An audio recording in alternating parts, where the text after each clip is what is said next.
Good morning, sir. Good morning, dear friends. We have three keynote speakers today: Dr. Bharat Bhargavji, Professor Roger Sheeran, and Dr. Tulhar. And then we have three papers to be presented in this session. First of all, I welcome Dr. Bharat Bhargavji.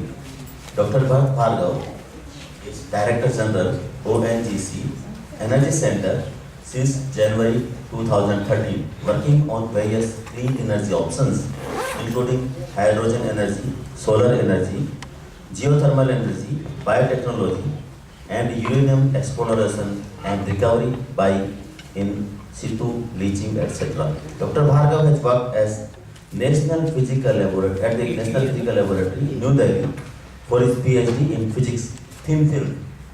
He holds several patents and published a number of papers in international and national journals. He has been recognized by several international and national institutions for his contribution in clean energy technologies. In 1976, he joined Central Electronics Limited and developed large area solar cells and module technologies in the country. He was also involved in development of a number of solar applications in the country, most notable being solar lantern. Thereafter, he was in the Ministry of New and Renewable Energy, Government of India from 1989 to 2011, mainly working on solar energy and hydrogen energy.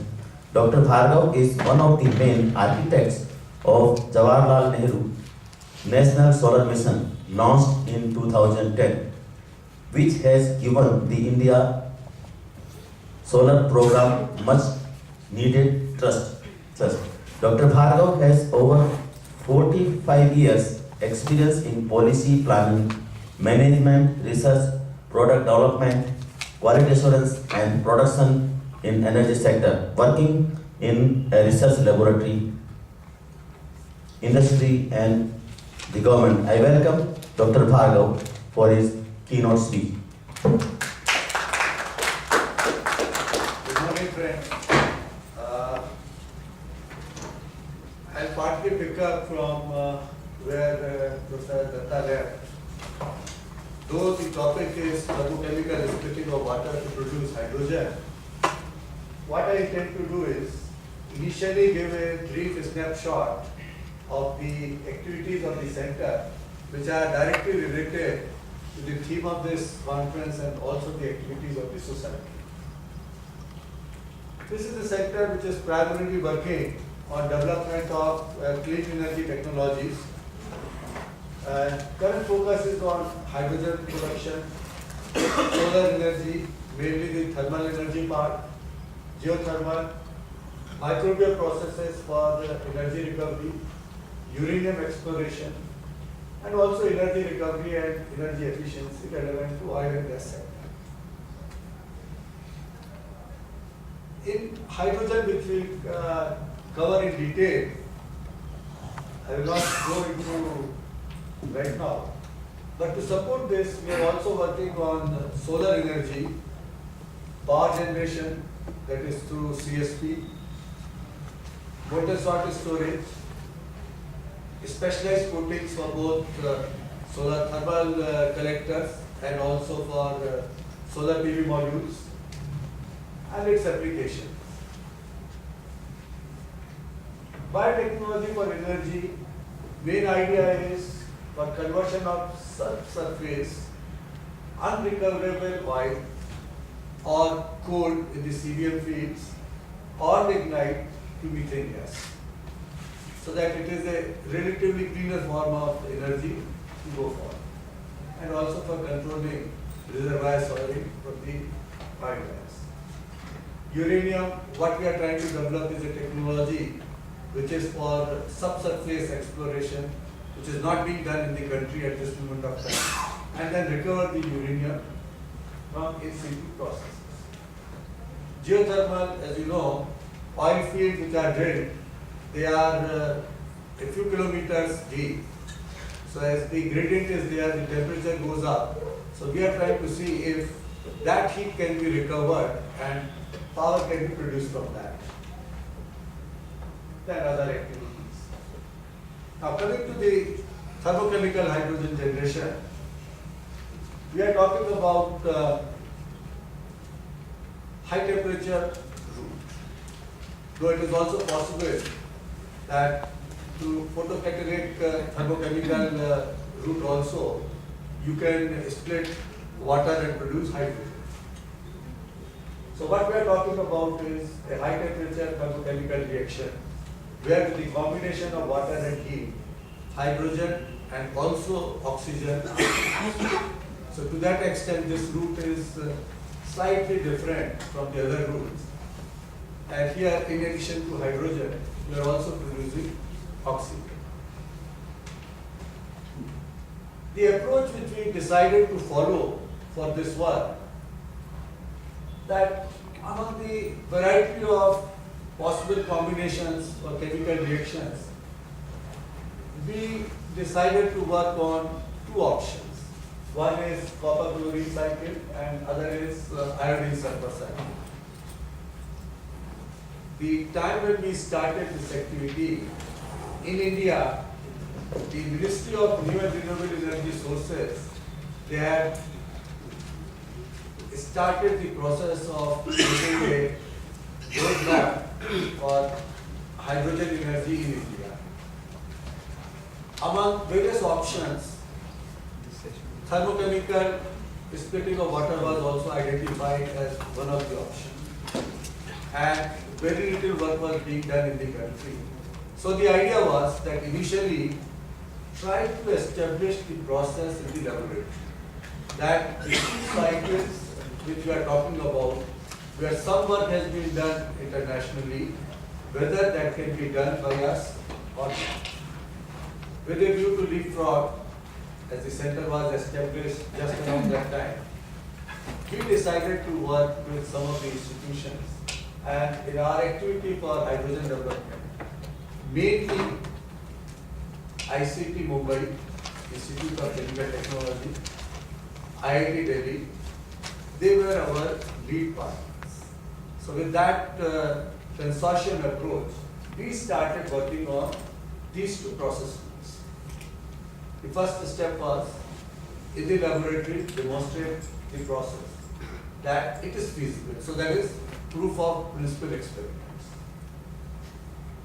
While we were talking about and reviewing the iodine sulfur route, we realized that it is also possible, rather than using it as a closed loop, also as a partially open loop. So we did a small study through Indian Institute of Petroleum to see the feasibility. And then we realized that yes, it is possible to go for this route and that this particular route can be useful with respect to refineries. So we said we will work on all these three routes. While we were working on the three routes, these processes require high temperature, anywhere from 550 degree to 900 degree, depending upon the option which will come with the data. So there was a necessity to develop certain additional materials and processes. So we went for some additional bridge the gap studies, support studies to develop that investment. Eventually the idea was to develop and demonstrate the technology in the laboratory at engineering discipline. And that we expected to be a decision point, where you have to take a call that how to go about for a pilot plant. When this work was started in 2007, based on the international status, there were many challenges. The most important was that technologies were still under development in laboratory. So no definitive approach or ideas about viability and options for future were available. Considering the nature of the process and temperature, there were issues of corrosion. So there were again research challenges with respect to material selection and availability. And as you recall a little while ago, when Professor Datta was speaking, one of the things which he mentioned that sometimes two things have to go together, and you can't be waiting for all materials to be identified and optimized before you go into the process. So we decided first we will go for process, and then as a parallel activity and a follow-up activity, we will try to freeze in the materials which will ensure long-term stability and durability. Then you need to have cost-effective catalysts and membranes. That was another challenge. From the process point of view, the major challenge was combining the electrochemical reactions with thermal processes. That required a lot of research efforts. Then efficient separation and purification. Considering that in CuCl cycle we are also dealing with solids. Heat source identification, heat management, that's yet another challenge which we are working on. Then equipment availability. Now these are not the standard processes where off-the-shelf equipment are available and you can conduct the experiment. So the way you design your process, you have to get your equipment fabricated. As a result, we started working on those technology challenges. But before I go into that, a snapshot of the international developments. Primarily, ANL USA and Atomic Energy of Canada, they have done pioneering work on CuCl cycle, and they have been working along with various universities and other institutions. In Canada, University of Ontario Institute of Technology is also developing a metallic closed loop engineering facility at about 55 meter cube hydrogen per day. So the work is, focused work is going on at the international level, and in country, at that time we were the only group who started working in this area. CuCl cycle, no other group has been working on the complete process even today. Now, as I mentioned, that the various challenges which we talked about, we developed a new CuCl cycle, which is slightly different from the one which was being talked about by ANL at that period of time. So basically, it is a 6-step process that has been developed, and the highest temperature is about 500 degrees plus minus 25 degrees C in this cycle. And one of the main attractions in going for CuCl cycle was that in comparison to IS cycle, the temperatures were relatively lower. Though the other challenge was we have to deal with solids. There is the schematic of the cycle. Now, in 2015, based on the initial development at the lab, we were able to develop a engineering scale plant in the lab, which was about 25 liters per hour capacity. The process is patented. It's a completely indigenous process, and the equipment is also indigenously designed and developed. A new electrochemical cell design has also been developed and fabricated,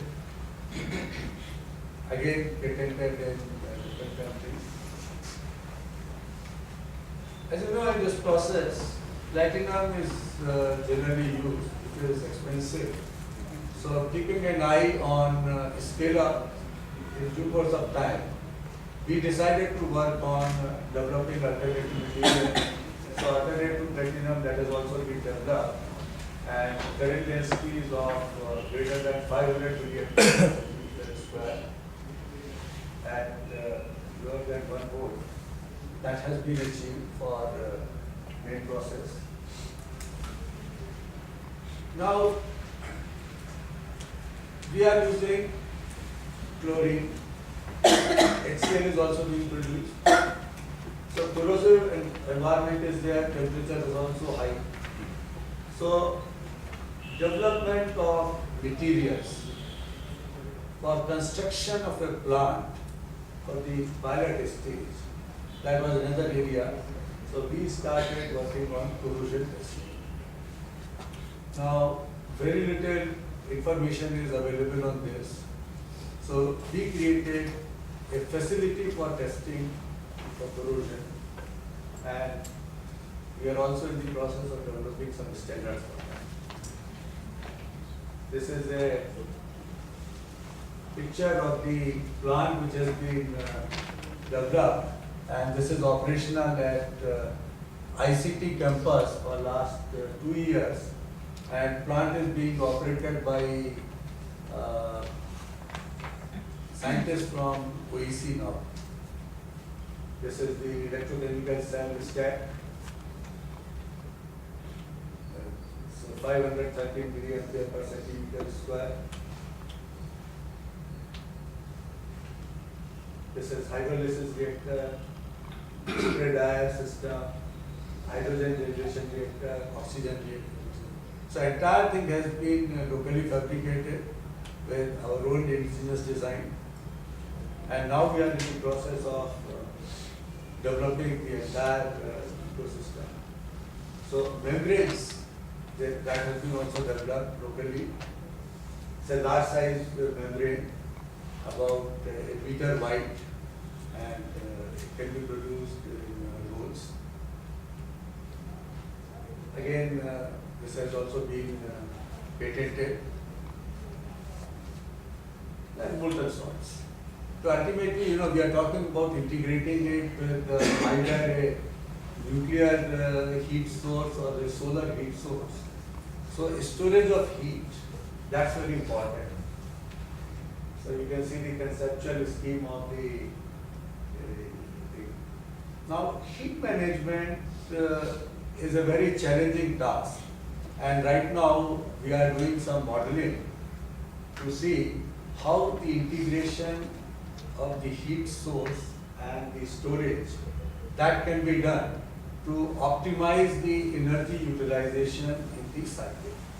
So 2 specific salts have been developed.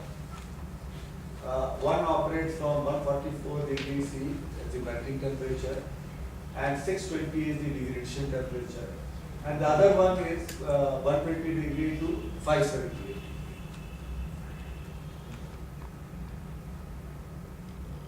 Corrosion testing, which I mentioned in the beginning, there is the setup and some experiments are being done. These are the results of the corrosion testing. You can see the impeller, degraded autoclave reactor, coupon testing. So we have been able to identify some of the materials, and I think in next 6 months' time, we will be able to complete the process for selection of all the materials for the entire process. This is pressure sink distillation, it's here, water mixture. Now coming to the other cycle, that is iodine sulfur cycle. This is the schematic of the 2 options. Now this is an area where again, like CUCL cycle, considerable amount of work has been done. And some of the organizations, they have been able to demonstrate the metallic closed loop facility in this particular cycle, as initially IS cycle was the one which was more research in comparison to CUCL cycle, because this was considered to be a relatively easy process cycle to address. So, couple of metallic facility plants are already there, and within the country, if you see, BRC, they have been working on this. BRC has already set up a glass quartz based plant, and right now they are in the process of setting up a metallic plant close to. And we are also planning to set up a metallic system about 300 liters per hour. Right now we are working on glass quartz system, and simultaneously in this process too, we are doing the corrosion testing of the various likely materials which we plan to use in the metallic system. There is the international status, I am not going to details. There is the process reaction. Now, laboratory scale experiments they have already been done. And here also a non-platinum based catalyst system has been developed. Metallic reactor for pilot operation for 150 liter per hour has been already designed. I'm showing picture. This is a picture of that high temperature, high pressure reactor.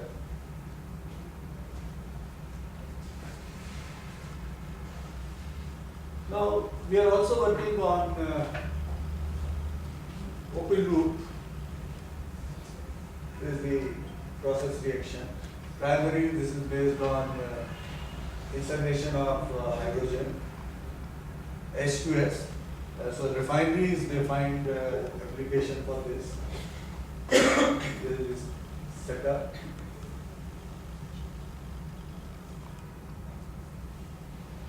Here also, testing of the membranes for various reactions which are developed indigenously, that is in progress.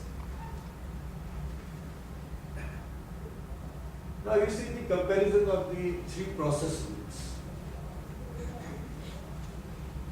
CUCS cycle has the maximum process steps, that is 6. Both electrochemical and thermochemical reactions are there. IS cycle, both process reactions are there, but 3-step process is there. Whereas in open loop, only thermochemical reactions are there. Now, as far as development of process is concerned, in the Indian context, the first 2 cycles it has already been done. Third one, that is still in progress. Temperatures, you can see, energy requirement, you can see.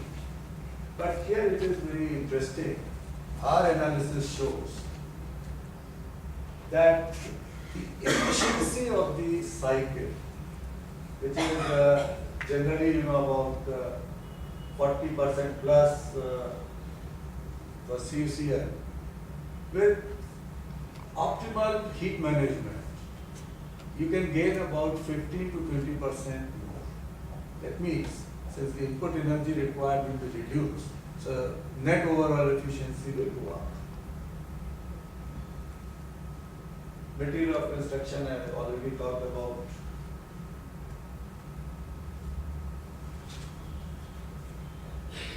But today we have not come to any conclusion with regard to the choice of the process for scale-up, but we are in the process of preparing ourselves to set up a pre-pilot plant. Now, if that is to be done, an entire range of activities need to be performed, which is depicted in this slide. Here you can see CSP is also included.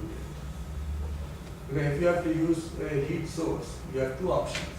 One is the nuclear heat source, and other is the solar thermal concentrated power. Now, if you go for a nuclear heat source, hydrogen plant will have to be put at a place where nuclear plant is there. So, choice of site is limited. Whereas, if you go for a solar thermal, you have a wider option. And just to give you an idea, if you have a 600 megawatt thermal high temperature nuclear plant, from the heat which is available, you can set up a 7,000 ton per hour capacity hydrogen production. So right now, what we have in mind is, we will set up a 2 megawatt electric capacity CSP plant in Mehsana, in Gujarat, and 1 ton per day capacity hydrogen plant will be put up there so that the heat can be sourced from that CSP plant other than contribution. And the salts which have been developed, they will be integrated there. Then these are the other ongoing efforts. Now in the IS cycle also, one of the options which we are trying to investigate is to see if temperature can be reduced from 900 degrees C to somewhere to 500 to 600. So these are some of the possible options, and here is a comparison of the different options. So a couple of options where temperature can be 500 to 600. This seems to be attractive, and we are trying to work on the other process-related activities. If we are able to do that, that makes IS cycle also very attractive. This I have already covered. Testing is one of the key things where current focus is. This is some of the studies which have been done. So to conclude, now we in association with our partners have already developed our own patented technology for thermochemical splitting of water, which is based on indigenous process and equipment. Now our plan is to work on an integrated facility, as I mentioned, about 1 ton a day capacity. And in the Indian context, we feel as the requirement goes up, this is one of the attractive process steps to produce hydrogen and also oxygen. Thank you.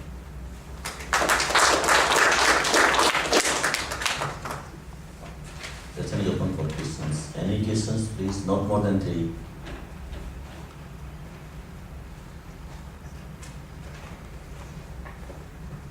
Questions? Sir, one question from my side. You are producing hydrogen at 25 liters per hour. At what pressure? This is slightly above atmosphere. That decides the amount of hydrogen in terms of mass. CUCL cycle, our target is primarily to talk about 2 bar. Because currently, if you see the equipment configuration which I have shown, it is designed for a pressure up to 10 bar. Because usually, whatever is the operating pressure, the design is for a 4-5 times higher pressure.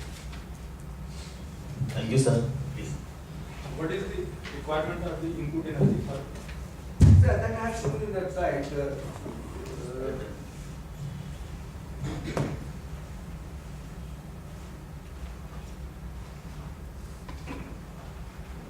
This slide shows that 668 kilojoule per, and that's why the efficiency is about 42%. And that's where I mentioned, with better and optimized the heat management, that net efficiency can be increased from 42 by another 15 to 20%. Ultimately, see, energy has 2 components, primarily the heat, and secondly, electricity. So electricity requirement is minimal only for pumps, valves, and other things. For the major process steps, you require heat, and by virtue of storage, in different process steps which are at different temperature, that thermal management can be done.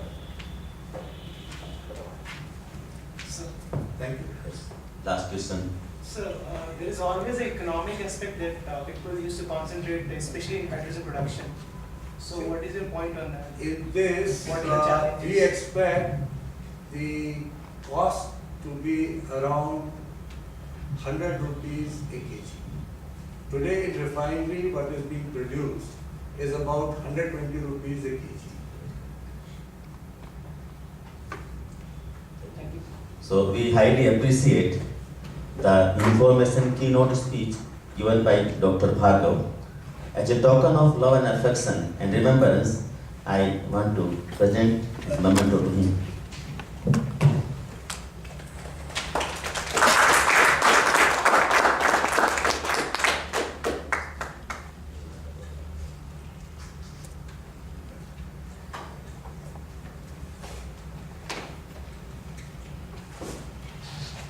Next keynote speech is by Professor Roger Sirens.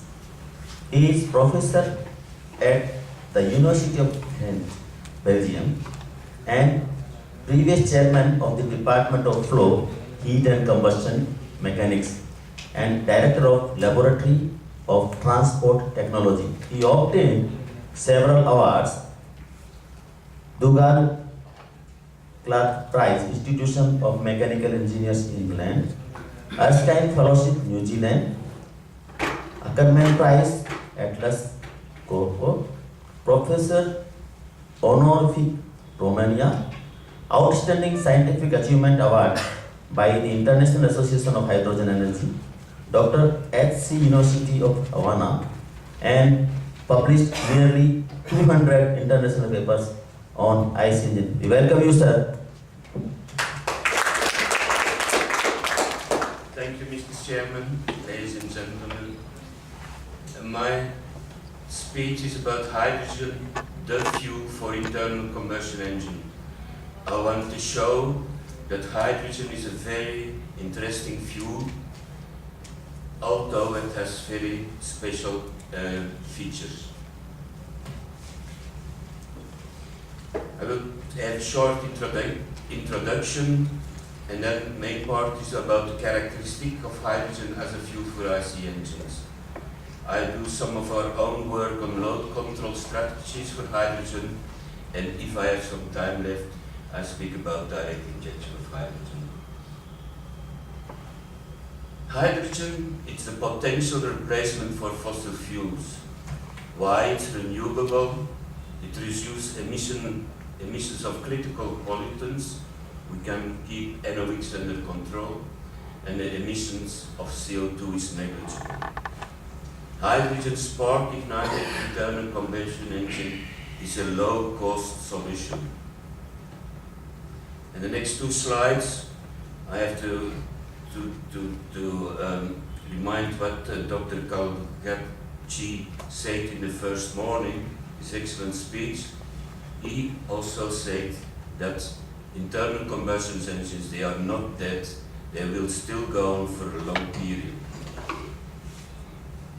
And one of the main reasons, I think, is because they are cheap to produce, and they are produced from abundant, available, and recyclable material, what is not true for fuel cells and for batteries. And also the production is at a relative low energy cost. Besides their fuel flexibility, they have high power density for their volume, and there is still a lot of progress for efficiency. This is a slide that about a few years ago, where there was a big hype about the fuel cells. And there was an idea also to replace all internal engines by fuel cells, and we have more, at this moment, much more than 800 million motor vehicles. Replace them with fuel cells in a short time, this is not possible. IC engines have a proven technology, and they have defuel possibility, and in the beginning these can be used, hydrogen internal combustion engine, during transition period, because this defuel possibility. You can use hydrogen or you can use another gas. And in the meantime, you can gain experience with the production of hydrogen, with the storage on board of the vehicle, with the transport of hydrogen. These are the bottlenecks for the economy of hydrogen, as also explained a few times on this conference. So, fuel cells is not a solution. And I'm a bit angry, like the speaker yesterday afternoon, and like a lot of people in general think, when they speak about hydrogen, they think on fuel cells. IC engine is a much solid and much cheaper solution. Also now, there is a lot of improvements still possible for ICE engines, as also explained by Dr. Calgacci. Decreasing of emission of pollutants, increasing efficiency, electrification of powertrain, are a few things. And he mentioned also that the production and the cleanness of batteries and electric vehicles is not true. Like, for example, you have to emit a lot of CO2 for the production of the battery. And also the mining and production of materials for the battery cathodes is nefast, and there's no big potential for reduction. So let's talk now only about hydrogen use in the engine. Big advantages of hydrogen for spark-ignited engine is wide flammability limits. You see here to the left, this is at normal temperature and pressure for hydrogen, the flammability limits, and this is between 4 and 75%, where that for natural gas, here for methane is natural gas, or for gasoline, sure, it's very, very limited area. You don't have a big range of the mixture. For hydrogen, you have a wide flammability limit. That means that the more hydrogen you put in your mixture, the high power output you can get. So you can control the load by the air to fuel ratio. And this is like you do for a diesel engine. So it means you can work with a wide open throttle all the time. This means there are no throttle losses. And for the gasoline engines, throttle losses at low load conditions are the highest losses you have. And this is the low efficiency for the gasoline engines, and you don't have that for a hydrogen engine. And then here you can change so the load condition by the air to fuel ratio. Air to fuel ratio lambda. Stoichiometric is 1. All gasoline engines, they have to work at lambda equal to 1 because they need a three-way catalyst, and this is only functioning at lambda equal to 1. And now to the left you go lean. Lean means you put less and less hydrogen in your mixture. Your work output, if you go lean, so to the left, of course you put less energy in the mixture, in the combustion chamber, so your output will be lower. It's indicated here with the brake mean effective pressure, so it's a measure for your power output. So you can change, like for diesel engine, your power output by your air-fuel ratio. You can go very lean. For a gasoline engine, you only can go around 1.2 or 1.3. For a natural gas engine, probably 1.7. But for a hydrogen engine, you can even go to lambda equal to 4. 4 times more air than you really need. And that comes because for hydrogen, you have a very high flame speed. The combustion is very fast. Means you have nearly isochoric combustion. Combustion as a constant volume. This will increase your thermodynamic efficiency. Only if you go leaner, then sometimes you get some hydrogen in the exhaust, and for that reason at that moment you can use a throttle. But this is also a very weak condition. Some engines don't have this effect. But then the important figure now is to put the NOx production on your lambda value. NOx produced at high temperature and with oxygen, and you have the highest production of NOx around lambda equal to 2. Then from lambda around 2, your NOx production is nearly zero. But between lambda 1 and lambda 2, you have a very high production. And you're in an atmosphere which is oxygen rich. So there you cannot use the real catalysator with the high efficiency to decrease your NOx. And we want to have an engine that will be homologated. So this region between 1 and 2 is not available for settings of the engine. So we have to go to lambda equal to 2, and from there on, this is our region now where we can work, in this region. But with lambda equal to 2, it means that you have half of the power output against stoichiometry. And already when your engine is working stoichiometric with hydrogen, you're losing around 18% against the power output of a gasoline engine. And that comes because hydrogen is a gas.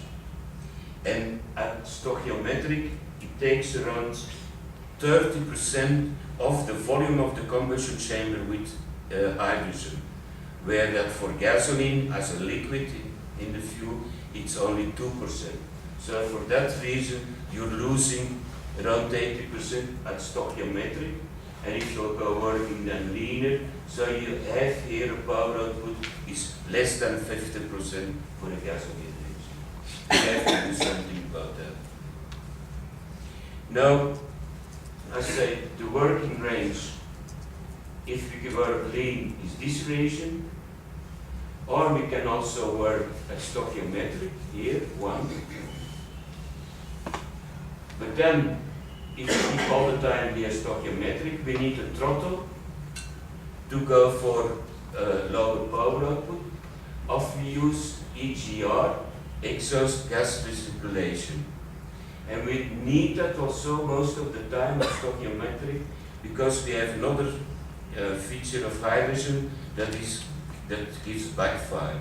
Sometimes when the temperature becomes too high, material becomes too high, it will give an explosion before the inlet valve is closed. So that has to be, may not happen, so we have to use EGR.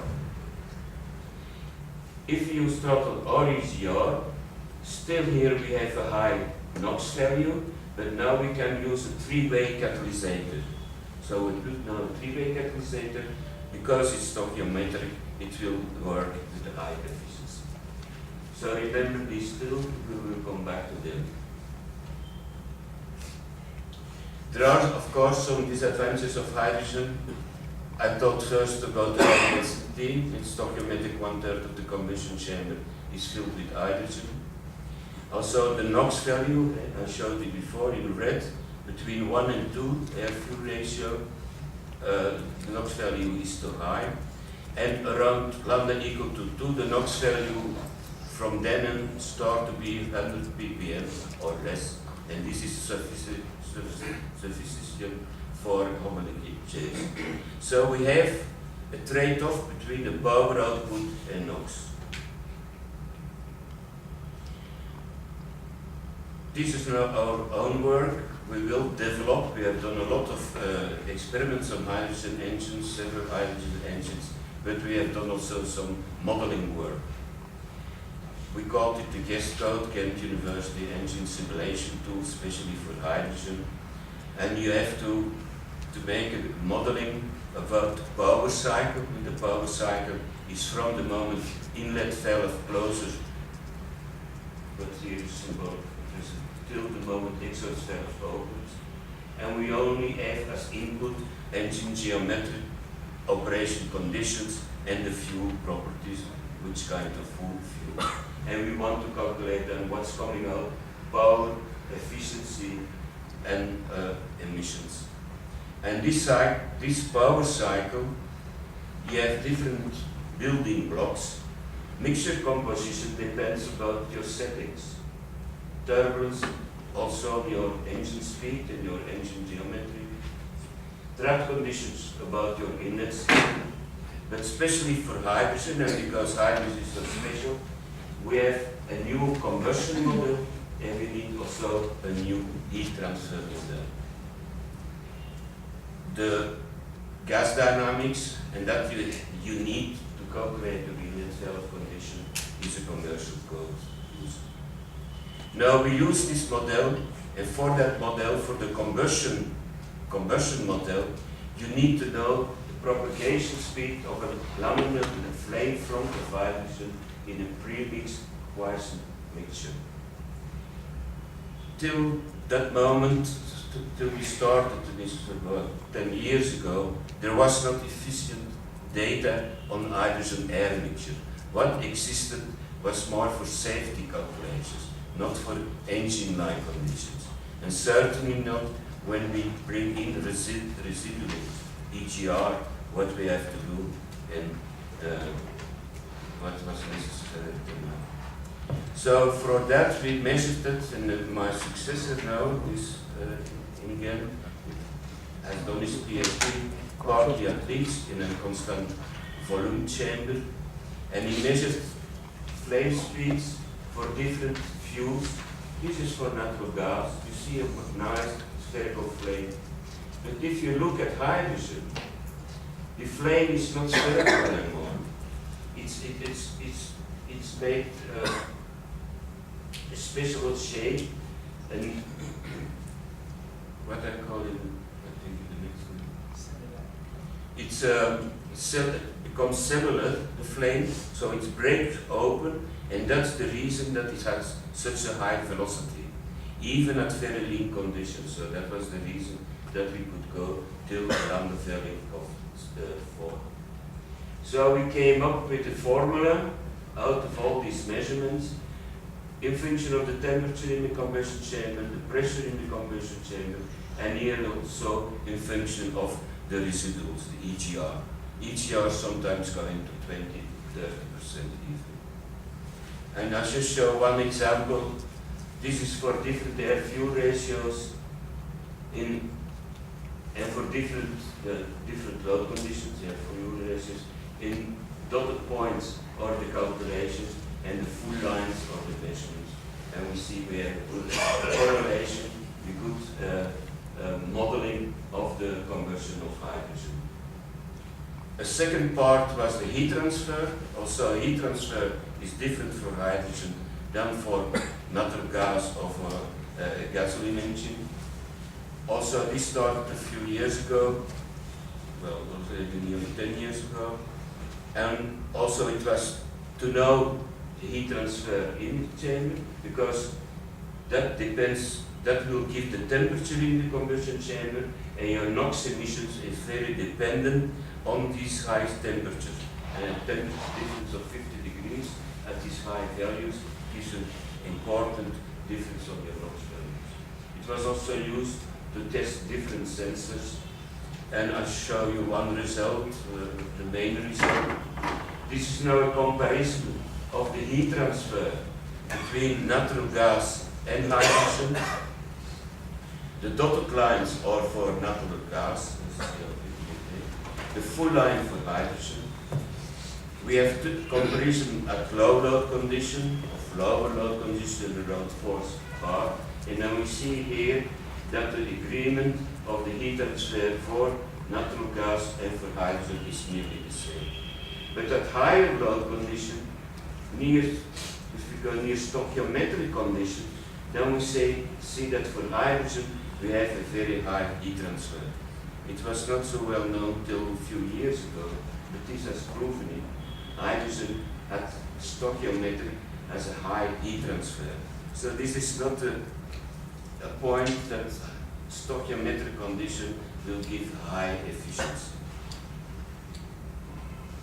Now, I told you we are losing a lot of power output because we have to work lean, or because we have to put EGR in it. So what load control strategies can we do? This is our test engine where we have done it.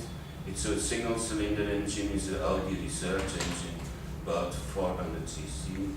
We worked at different engine speeds, compressor ratio of 11. And then we made this tester. So this is the engine. Before these are the injectors. We are always using with port injection. This means that we have injectors just in the inlet channel, just before the inlet valve. We have a damper vessel because we measure the airflow. It's a one-cylinder engine, so we need here a damper vessel before. We can work atmospheric. It means we can work like this, as this is open. So immediately from the atmosphere to the engine. Or we can use here a compressor with the aftercooler, that the temperature will become too high. So we can supercharge the engine. We have also EGR possibilities. EGR possibilities is that part of the exhaust gases are going back after cooling, also cooler that the temperature not will be too high, and then go to the compressor. And then here we have the three-way catalyst. So now that we make a comparison, we want to increase the power output, so we will use all the time the compressor. That's the way. And we go lean. This is the first condition, go lean. So we put here lambda around 2, and then with lambda around 2, the NOx value will be below 100 ppm. This is the first strategy. And the second strategy is we go stoichiometric, but we bring in EGR, again through the compressor, and then we need a three-way catalyst. That's the second strategy.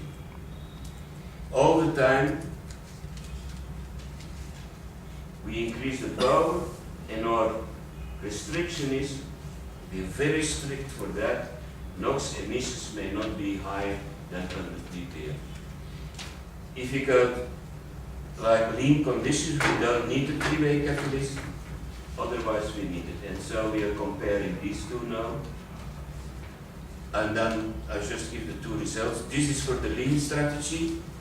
And we see we have supercharging 1.2 bar till 1.2 bar that give the highest brake minimum pressure, so the highest power output. This engine is a single cylinder engine with a low volumetric efficiency and with high mechanical losses. With gasoline it has a VME from about 8. So now we have higher power output and with efficiency close to 30% at that. And at lower load conditions we have efficiency of 100% of 30% and a bit higher. So this is now a condition that we have higher efficiency and a bit higher power output than for a gasoline engine. And this you only need a supercharger. So this is not real problem anymore these days. We can even get with the other strategy, with stoichiometric strategy, with EGR and with three-way catalyst, we can go to more than 30% higher power output than for a gas engine. But now we don't reach this 30% efficiency anymore. So the first lean strategy, I think, is the strategy to follow, because this is a bit more complex with the EGR and it's still a catalysator.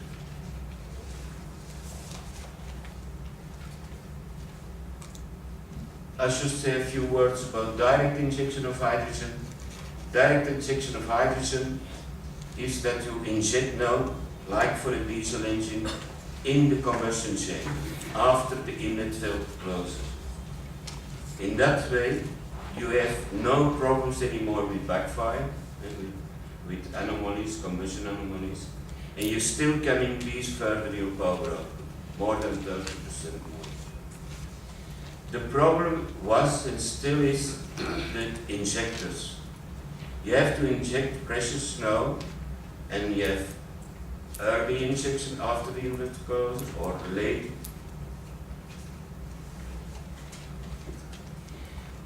injection. So the problem that you need a very high injection pressure. The temperatures of your injectors become very high, 300 to 400 degrees, and systems now with multiple injections, you do multiple times, so your control range that you need is in one injection, the ratio to another injection is up to 1 to 16, and this in an injection time of 0.1 millisecond, and this without lubrication. You understand this is the big challenge, and you're still working on that. I see my time is gone, so I ship these. So I make the conclusion that the internal combustion engine is a sustainable power source. The hydrogen has a lot of advantages in the combustion chamber. We've been told the last days that there are drawbacks for hydrogen, and this is true. This is the storage of the engine, the production of the engine, but perhaps we have time that we can solve this problem. And it's not the engine, not the power source we have to change, it's the fuel we have to change. And I believe still that hydrogen could be that fuel. Thank you. Thank you, Professor Sahil. That was a nice lecture. Any question from the audience, please?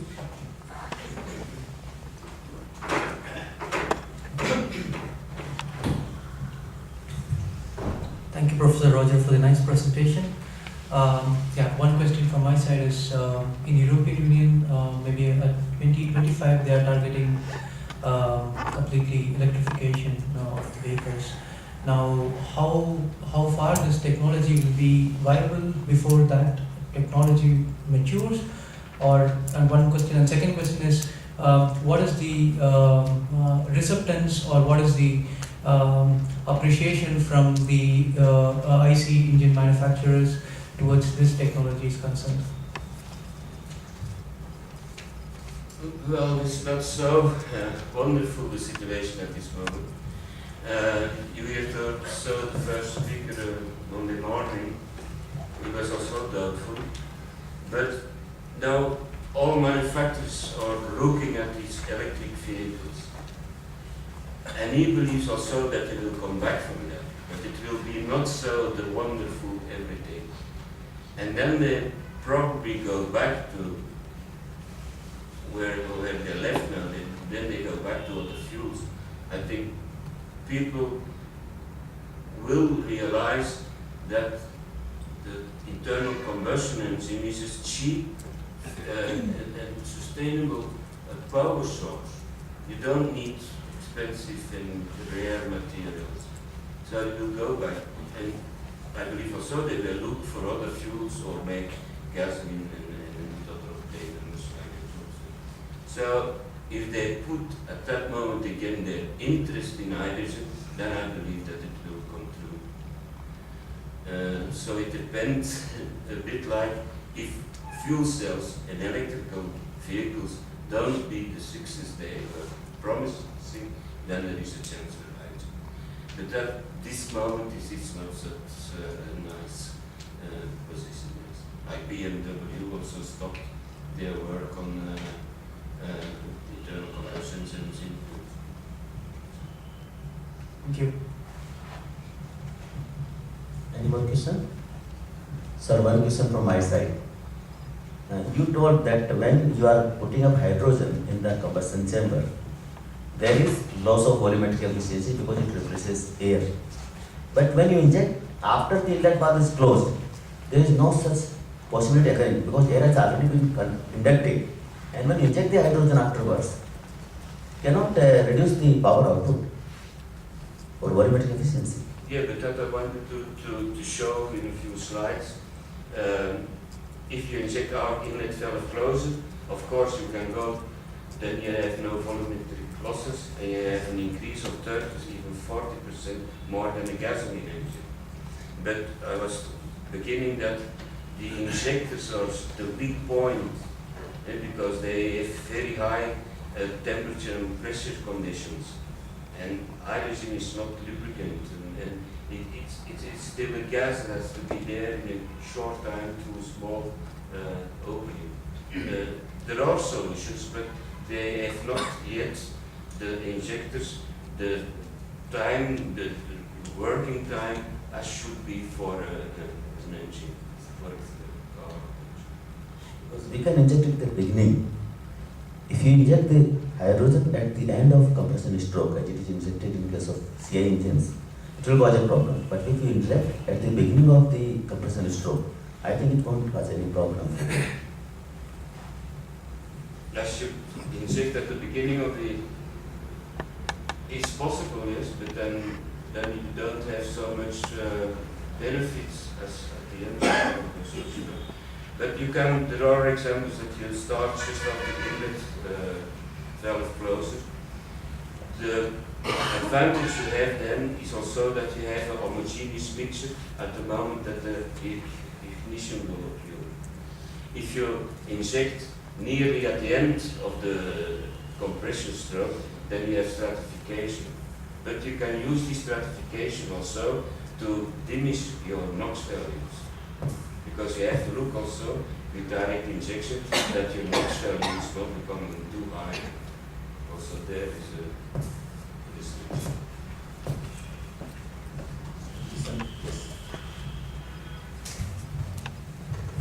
Good morning, sir. Biggest limitation of hydrogen is the safety. Range of flammability is one of the reason for its less safe also. So, have you addressed this? I didn't understand. Sir, safety of hydrogen. Sir. Handling the hydrogen is a little bit difficult than in other fuels. Safety as well. Have you addressed this concern? Oh, we're working for 25 years and with several engines we never had a problem. In the beginning you have to take care about backfire when you start. Because if you're not used to it with it, then sometimes it's a bit too rich and so, and then you get a loud explosion in the inlet channel, so that may not happen. But I thought also with other laboratories, the people there, after a time you have this completely under control. And now for safety aspect, I think most of the people have seen also a fire of a hydrogen fueled car. If that is an accident and you get a fire there with hydrogen, it's like just going in the air. If you have an accident with the gasoline car, the gasoline spread all over and people are killed by the fire. And they say, okay, it's normal for the gasoline. But with hydrogen it will not happen. It just goes immediately to the air and there will be no big fire. So that is a good thing. But still people think that hydrogen has a bad reputation. Thank you, sir. As a token of respect and love and affection from this society, I am going to present a simple small memento to you.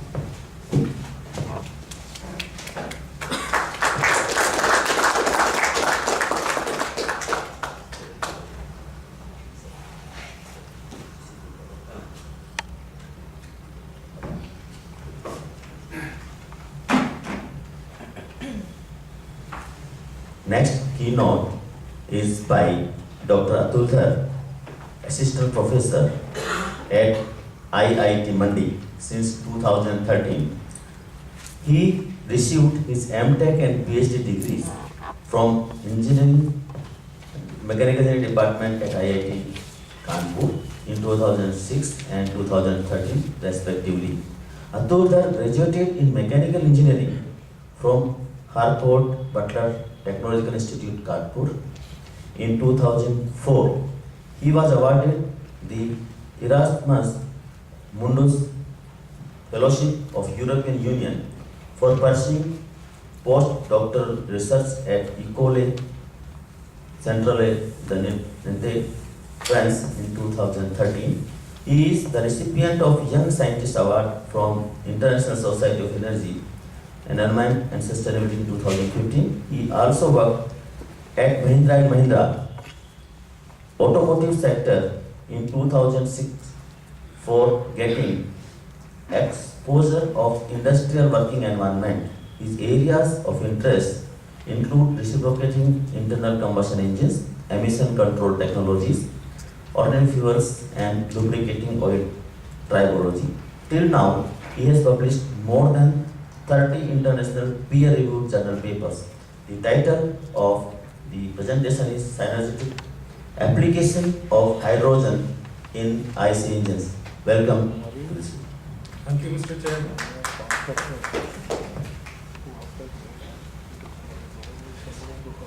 So like most of the background has been covered, so I will try to finish my talk in shorter time, so then we can have more questions, more time for interaction. So of course we are convinced about that there is emission related problems due to transport, and transport is causing problems of emissions, whether it is causing 50% of NOx emissions, 10% of PM, 30% of CO, 25% of volatile organic compounds. Until now, globally, the transport is heavily dependent on the oil. And while we are talking about this Indian scenario, our dependency on oil import is huge. We are spending about 5 lakh to 6 lakh crores on oil import, that is about 5% of our total GDP. And this estimate is in the case of like pessimistic oil prices in the past 2 years. So if the oil prices are going to higher level, then this value will be even higher. And crude oil consists of 37% of the import will have to India. So here we can see that if the smaller quantity of the fuel requirement can be substituted, that will have huge economic benefits. So then the hydrogen I have to make a case for hydrogen as a fuel. So most of those properties has been covered. So one bigger challenge remains with the hydrogen is that it has lower energy density. So it shows comparison with respect to conventional gasoline fuel.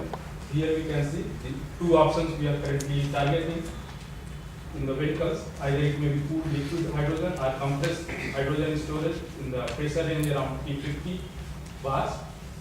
So they are very low in compared to conventional gasoline.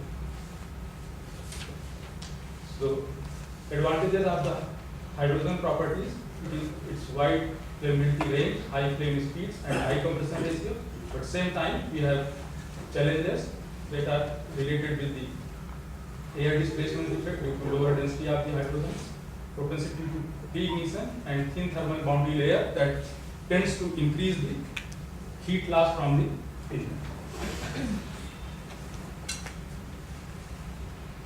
So recently one study has been done to evaluate how hydrogen vehicles are going to perform with respect to electric vehicles. So in this particular study, the electricity for electric vehicles was sourced from the mix of the electricity in particular state, and here methanol means 90% methanol and 10% gasoline for igniting them, and methanol production source is from reformation of natural gas, and for this study this hydrogen production source is gasification of underground coal. So like these three production sources, what is the most feasible for the current scenario. So while it is coming to the CO2 emission, so from the three production sources I mentioned, where hydrogen favors for the CO2 reduction. The toxicity of the electric vehicles is well known compared to the hydrogen, and we also know that the burning characteristics of hydrogen is better compared to the methanol. So those advantages we can see in the toxicity index as well as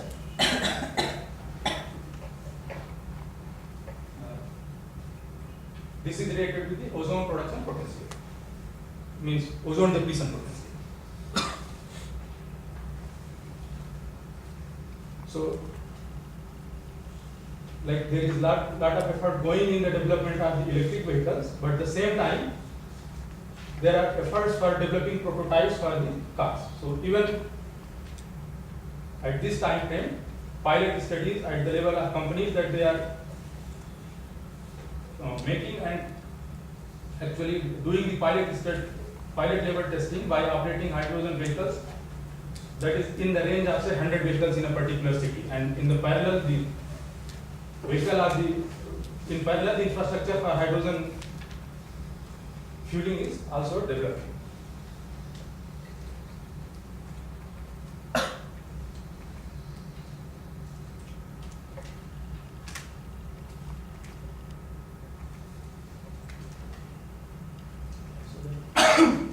Till now, like there are three methods of the hydrogen induction. So carburation is no more used due to the problems stated by Professor Sirens.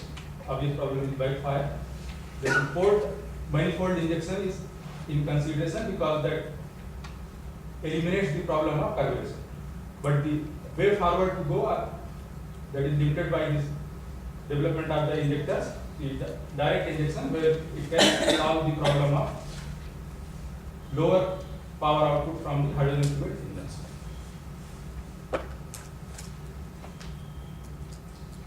So the experimental effort I will be talking about here, we have made effort of developing a dual fuel engine in which partial substitution of diesel was attempted by hydrogen as an intermediate strategy.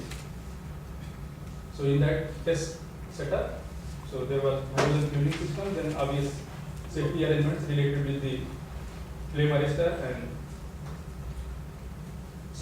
pressure setup valves, and then normal emissions, combustion and performance characterization. So this is the photo of the experimental setup, and then coming to the strategy employed. So then what was attempted that at three different engine loads, 25, 50 and 75, hydrogen energy substitution of 5, 10 and 20 was attempted. And for doing that, like requirement of the diesel at these engine loads was calculated, and then requirement of the corresponding hydrogen for these load substitutions were calculated, and by using electronic injectors and by varying the injection timing, quantity of this hydrogen fumigation was controlled.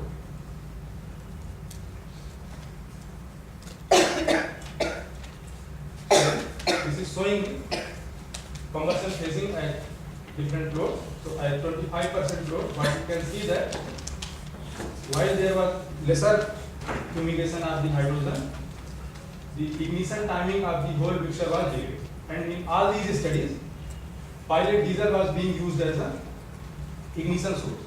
So one reason that is that even there is a small quantity of the hydrogen, so then boundary layer thickness closer to the liner wall decreases. That tends to increase the heat loss from the engine. So I think that is the one reason that in all the cases, with the addition of the hydrogen, the ignition timing was delayed. And this is the combustion characteristics at 75%.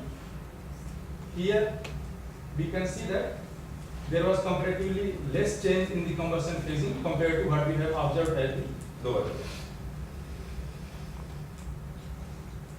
So then coming to like this is like more quantitative description how we see the combustion phasing curves. So with the increase in the hydrogen share, we can see that there is the reduction in the peak pressure, and this reduction is more at lower loads, but this reduction is higher. This reduction is lower while we are moving to the higher.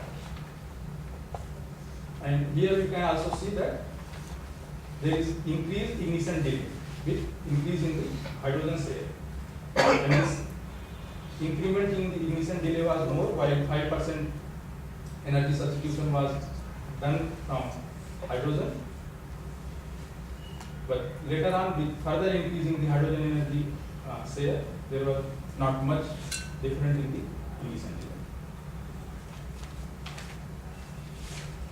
So then, by the measurement of the performance characteristic, so that heat loss which is going to the cooling water.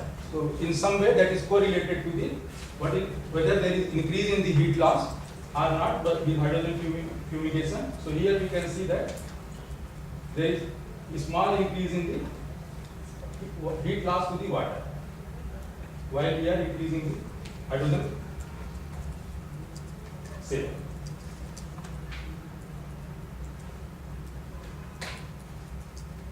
And here the performance characterization shows that with the hydrogen fumigation there is a small reduction in engine efficiency, and that reduction is more at lower loads, but while move to higher load, that efficiency is almost same. And this shows that there is a small drop in the volumetric efficiency. So there is evidence of the substitution of the air.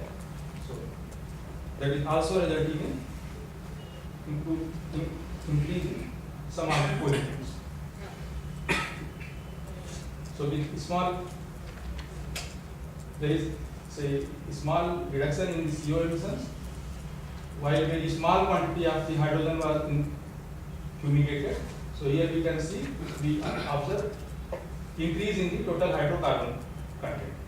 But while we further increase the hydrogen content, so it is coming to original rate.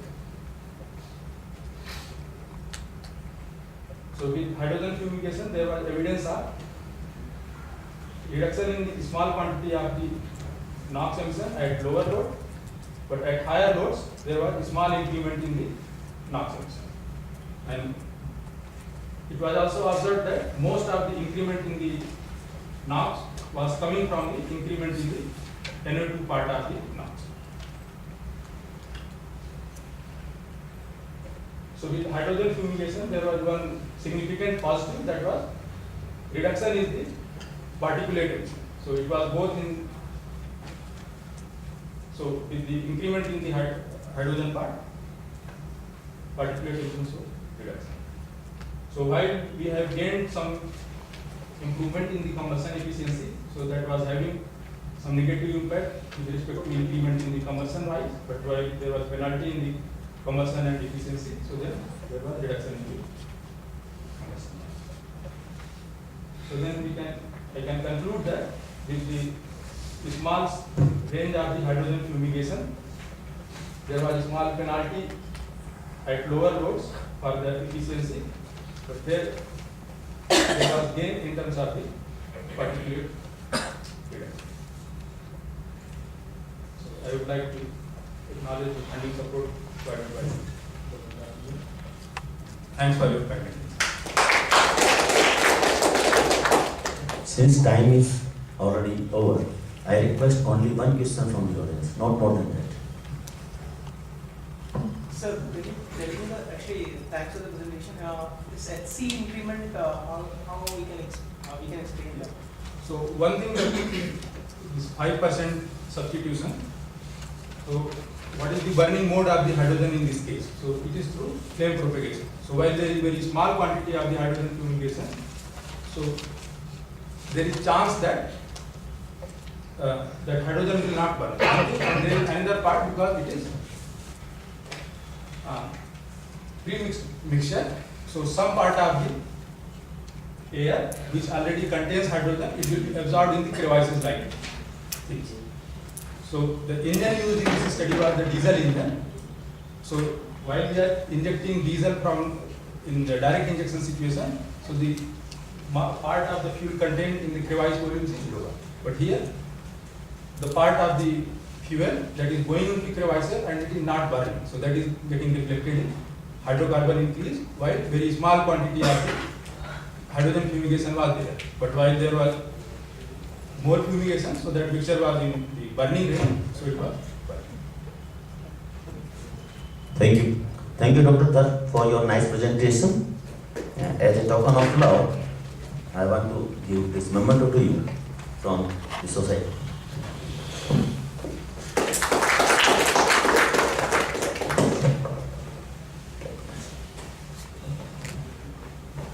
now we have papers. Paper number SEEC 33. The topic is role of visibility additives on combustion and noise characteristic of a diesel engine fueled with diesel methanol blends. It will be by Dev Prakash Satsangi, Nachiketa Tiwari and Professor Avinash Agarwal. Thank you, Sakal, and my dear friends. So my topic of presentation is role of visibility additives on combustion and noise characteristics of a diesel engine fueled on a diesel methanol blends. So nowadays people are focusing on how to reduce emissions, but there is another problem is how to reduce noise also, because noise pollution and the air pollution, both we have to deal with both. So I have tried somewhat, so then I will show you. So how we can use alcohols in a diesel engine. So these are different methods by which we can use alcohol. First is alcohol diesel emulsion, like we can mix directly with the, before injecting in the cylinder. Then another we can use some kind of additives like span 80 and 1 dodecanol and butanol things, and we can make like it's do not separate while injecting inside the cylinder. Another is alcohol fumigation and then fuel injection. So these are different countries which currently using different kind of alcohols, like in Brazil, which is using E27 2050, and if I will talk about India, then E5, that is 2008, and E20, which we have to use in 2017, but this is under process. So in my test, I have used different fuels. Like these are the basic fuels, that is diesel, methanol, and butanol, and 1 dodecanol. So in my test, these are different configurations, like diesel, which is I have used as a base fuel, and then DM.2, which that is 2% of oxygen contained in it, and diesel is 94.8 and 4.2% of methanol with 1% of dodecanol. So similarly, DMP2, which is also having 2% of oxygen contained in it. So in the third table, this is the different properties of these three blends. Sorry, not blends, only two are blends. One is basic. So now this is my experimental engine which I have used. This is Kirloskar made engine, that is 7.4 kilowatt of power, and it is rated at 1500 RPM with fuel injection pressure of 200 bar. So this is the schematic of my experimental work. So you can see there is two microphone at just near to engine, which is microphone 1, and another is mic 2, which is at the exhaust. So all these microphones were placed according to different standards like ISO and SAE standards.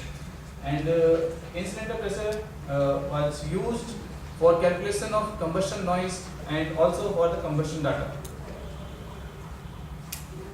So these are different loading conditions, that is 0%, 20%, 40%, up to 100%. That is its maximum load is 7.4 kilowatt. And for taking the noise data, I have sampled it into 25600 of hertz. That is, according to Nyquist criteria, I can bifurcate in, I can take out the frequency up to 12,800 hertz. So this is how it will behave in the pressure and gangrene curve with in different loading conditions like 0%, 20%, 40%, 60, 80, and 100%. You cannot bifurcate all these bands in this figure. For that, I have plotted T max with respect to its engine load. So we can clearly see that the DM dot, which is having dodecanol as a additive, and it is showing higher this P max as compared to this diesel, and also as compared to another brand, which is DMB2. So this is next one is the ROPR, that is rate of pressure, which is basically responsible for generation of noise inside the cylinder, and which is transmitted outside through its block, I mean the engine block. So in this also you can see that the blank switch we have used, they are showing more ROPR max as compared to diesel. So that is clearly visible there, ROPR max with respect to engine load.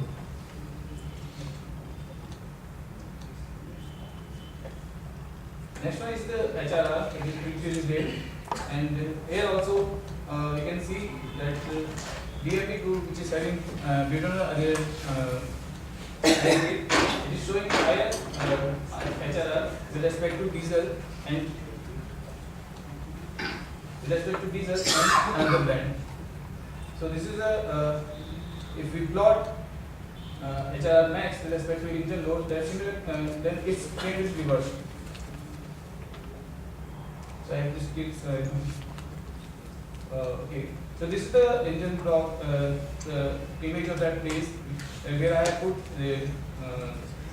my piezoelectric pressure sensor, and from that I have taken the instrumental pressure with respect to time, and that is processed in the MATLAB through structure application, that is Lucas filter and air gating for the 1/3 octave bands. So this is how we get the combustion noise with respect to engine load, and we can clearly see that DM dot, which is having the dot econ, it shows higher combustion noise as compared to other two, that is diesel and DMP2. Similarly, the total noise and exhaust noise also showing the similar behavior.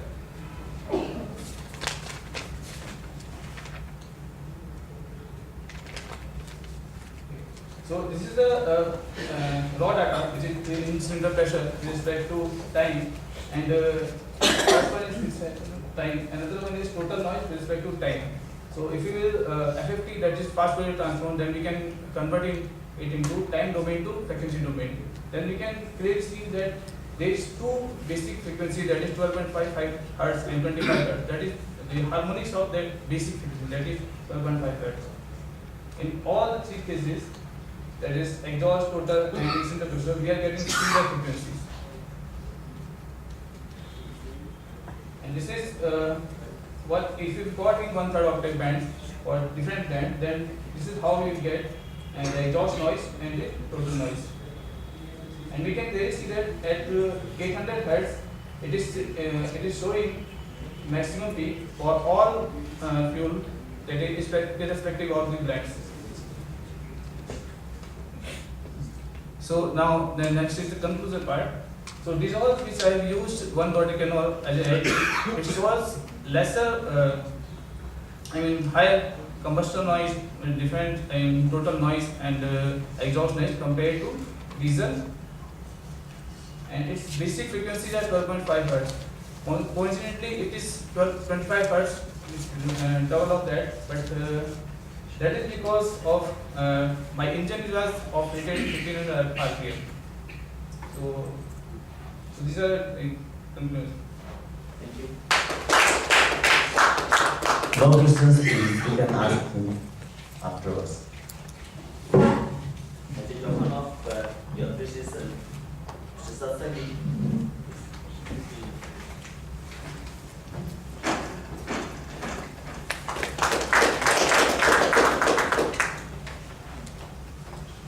next paper is Sheet 10. An effective approach to predict the occurrence of column separation leading to potential cavitation erosion in diesel pumps. By who is the person coming here? Ranjit Kumar.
everyone, good morning. From Ranjit from Bosch India, working as the team manager with diesel systems. So I'll be presenting the work about the acoustic cavitation erosion in diesel pump today. Yeah. So just before we get into the topic, just a brief overview of Bosch worldwide, and we are about 59,000 associates worldwide working at 120 locations, providing one of the world's leading technology and services.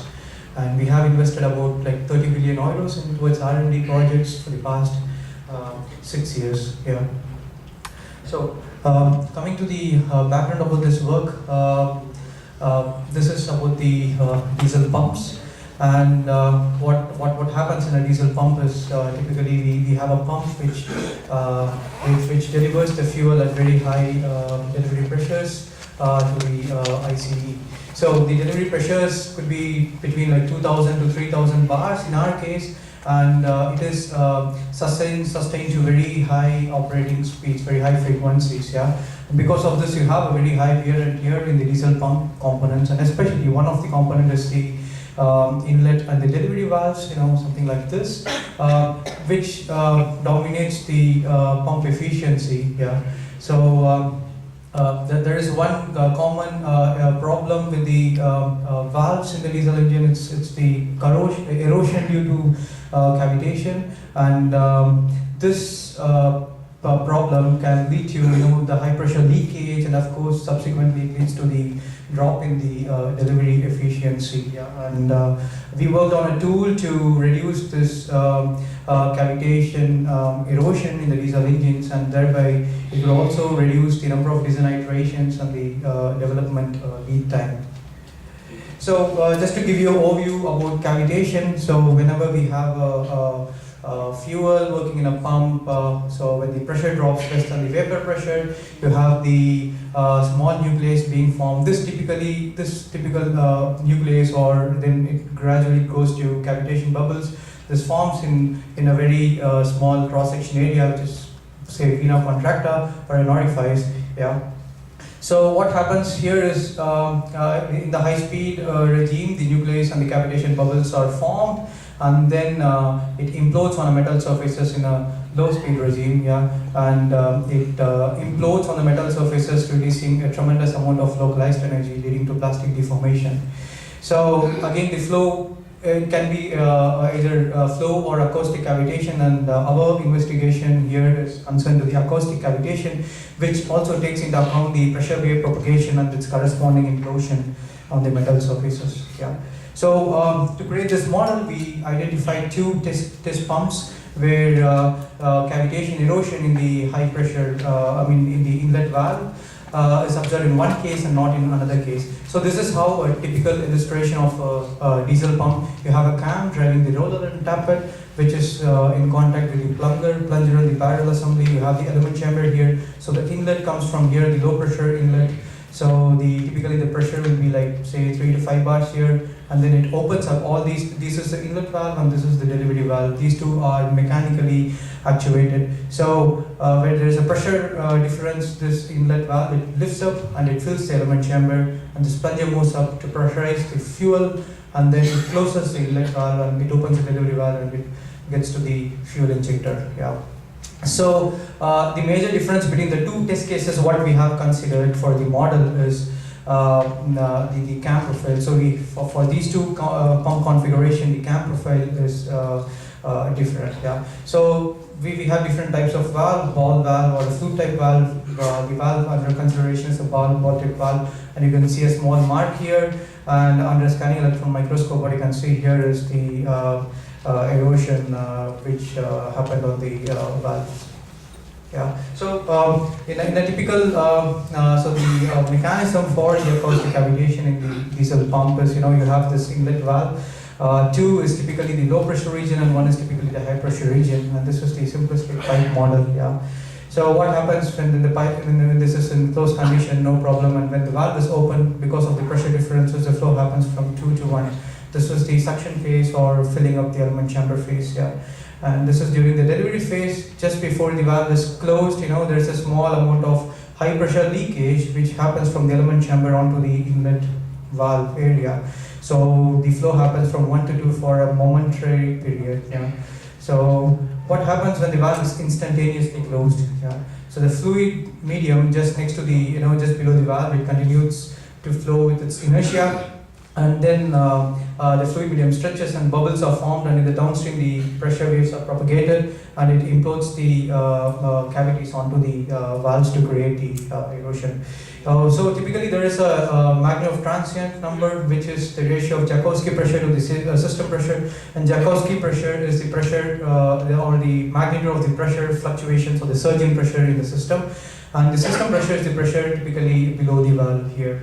Yeah. So we calculate what is the EM number, and we developed a 1D hydraulic model. It's a huge model. I just showed a part of the system here, and we calculate the Jakowski pressure. So for that we need the velocity. So during the valve lift, when the valve is being lifted, so this is the profile for the valve lift, and this is the profile for the discharge. And what we are looking at here is this region of criticality, which is the instantaneous valve closure period. So we have plotted the M number for two cases, and what we have found, we have one distinct peak for pump 1, about 800 magnitude, and for pump 2 we have maybe 80, it's 10 times lesser than the pump 1. So what we can critically see from the study is that this EM number, we have developed a small tool. This can be used for predicting the acoustic cavitation, yeah, and this also correlates well with the test results. So thank you very much for your attention, and of course we can use this tool to reduce the pump development cycle cost as well as to improve the pump efficiency. Yeah, thank you very much. Thank you, Ranjit. Welcome here. The token of appreciation. Thank you very much.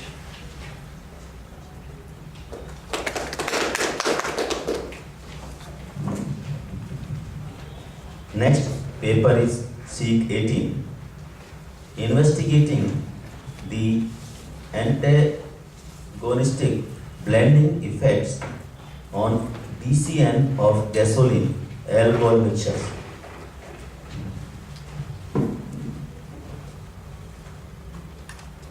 So good morning everyone, my name is Fabian. I'm in my first year of Master Studies in Chemical Engineering at King Abdullah University of Science and Technology. So today I'm going to talk about antagonistic blending effects on derived cetane number of gasoline alcohol mixtures. So like many nations have come forward to increase the biofuel content in the fuel, especially ethanol. And India is like one of the leading producers of the ethanol with US at the top, followed by Brazil. And recently Prime Minister Modi has urged to ramp up the blending of ethanol to petrol from 4 to 10%, inviting a $10 billion investment for the country's oil and gas sector. So what are the advantages of blending gasoline fuels with alcohols? One is this, to increase the octane number of the fuel, and also to potentially reduce the carbon dioxide emissions. And the most important is charge cooling effect, the phenomenon called charge cooling effect. This is because the alcohols consist of high latent heat of vaporization. So initially it cools down the engine, which hinders the engine knock tendency in spark ignition engines. So the main challenge is alcohols possess lower energy content than gasoline. So these two questions will be addressed in the following sections. So what is the optimum amount of alcohol can be added to the gasoline? And does the structural combustion of gasoline influences the quantity of alcohol in blending?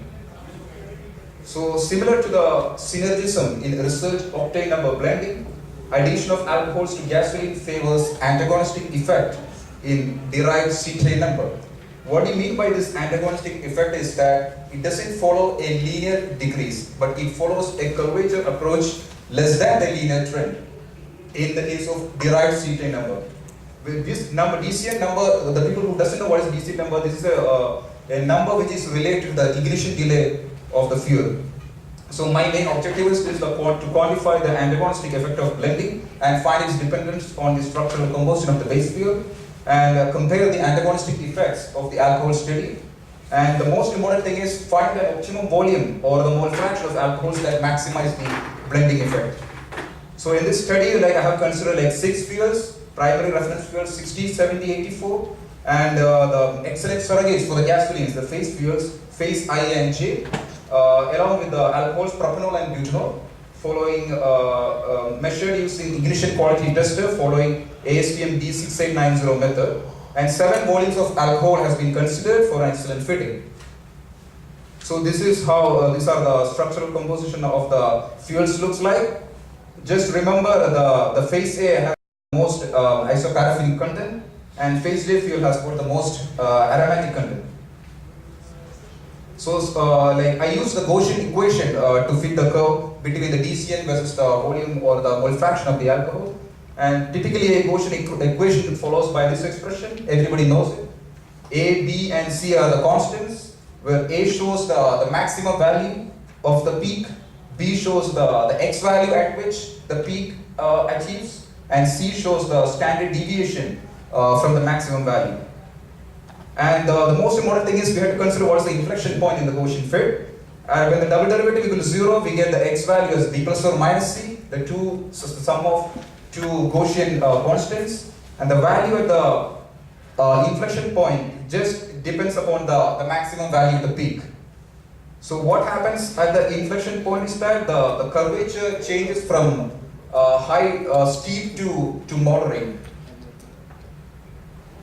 So like I have in order to effectively compare the performance of gasoline fuels, I have normalize the DCN according to this following expression, so that the DCN star, the y-axis will be always running between 1 and 0. And if I assume that like it is following a linear trend with ethanol, then I am getting this expression. If I am substituting this expression to this, I am getting a linear straight line, x plus y equal to 1, the slope 45-degree line in the right-hand coordinate system.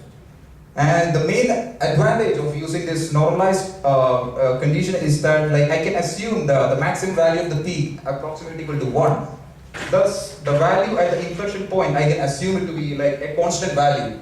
And this equation holds universally for all blended fuel cases in the case of ethanol. Just remember this constant value. This will be helpful for the next following slides.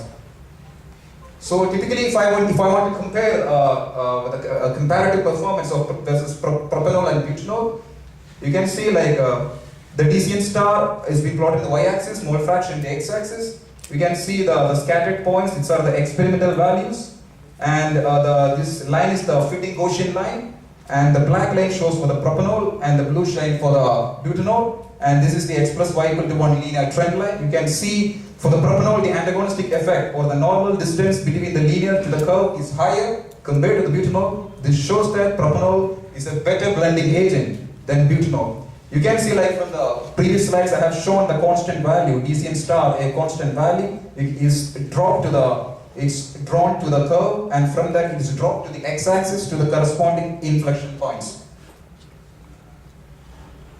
So in the case of propanol blending with phase fuels, you can see the phase A is showing more antagonistic effect and phase J the least antagonistic effect.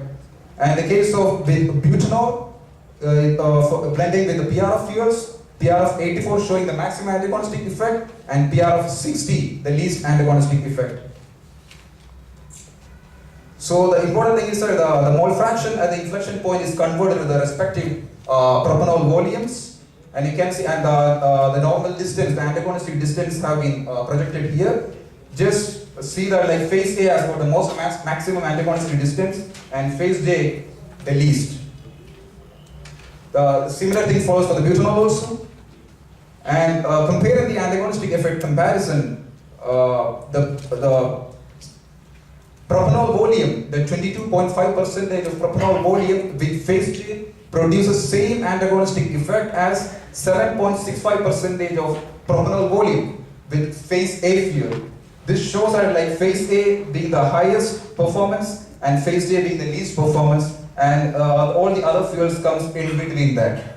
So we can actually like tell what is the order of antagonism with phase J being the least, phase A being the highest.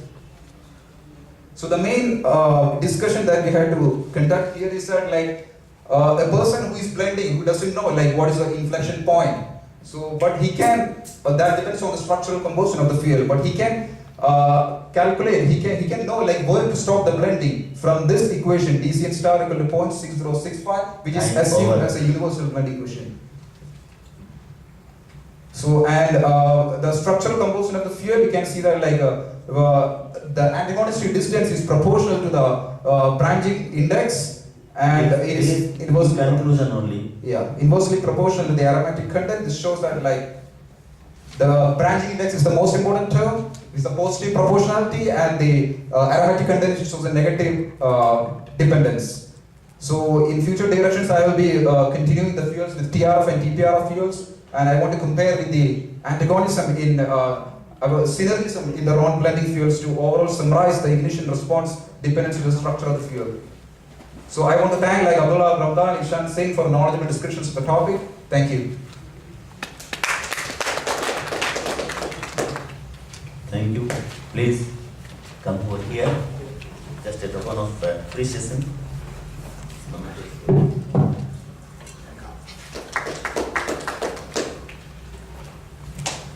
Now, I would like to request Professor Roger Sirens to please state our session chair.